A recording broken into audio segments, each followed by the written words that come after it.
I've been invited to speak tonight about Canadian foreign policy in the age of Obama. By the way, one of the great tests tonight is going to be to see whether I can handle this device, which is complicated because it has two buttons. One goes forward and one goes backward, but we shall see. We all know that it is far too early to bestow President Obama's name on an era, but I think that the title is still apt. The new president articulates an approach to international relations which differs sharply from the recent American past and which has echoes of the idealized Canadian tradition.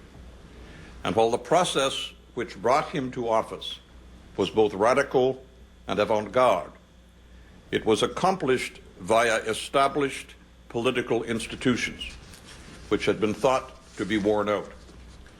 The U.S. political parties, at what seemed to be their lowest ebb, generated both the Obama and the McCain candidacies, reflecting the better angels of their respective cultures. Now, I warned Peggy the other day when we were speaking about this speech that on which I was working that I had it now down to 400 hours. I'm going to go, I hope, not quite that long tonight, but dig in, some of you,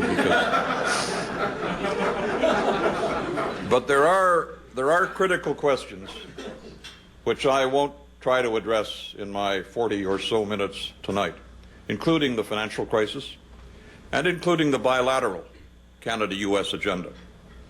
Obviously, those economic and continental issues are important, and they will require careful management and priority treatment for as long ahead as we can see. But they are only a part of Canada's world, and they receive disproportionate attention today. I understand the profound connections of both instinct and economics which draw Canadians and Americans together. I also understand that we are different societies and that there is a constant and a serious risk that our smaller community might be overwhelmed by America's power and size.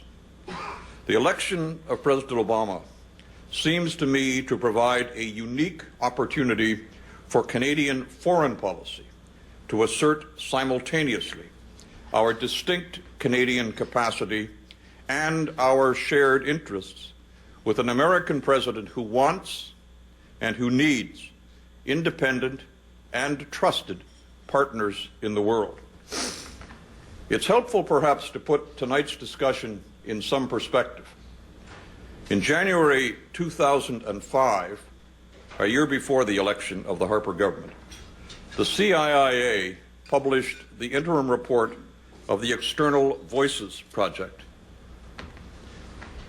reflecting interviews by Robert Greenhill with informed non-Canadians around the world about Canada's international role. I quote, "The findings are sobering in that they portray a Canada whose international performance and reputation have fallen over the last 15 years, and exciting in that they sketch out a future in which Canada could make a tremendous difference if we choose to, and if we make our choices effective." That, I remind you, was January 2005.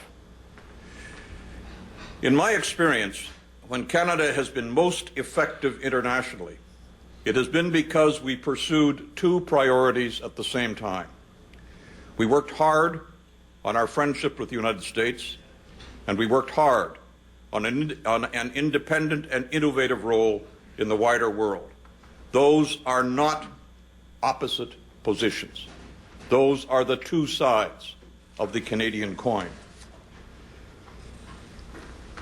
Our access to Washington adds real clout to the standing that we earn by our actions in other countries, because we are thought to be able to influence our powerful neighbor.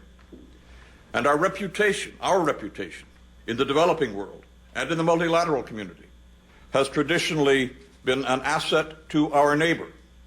Often, where the United States might generate fear or envy, Canada has built partnerships and trust and earned respect.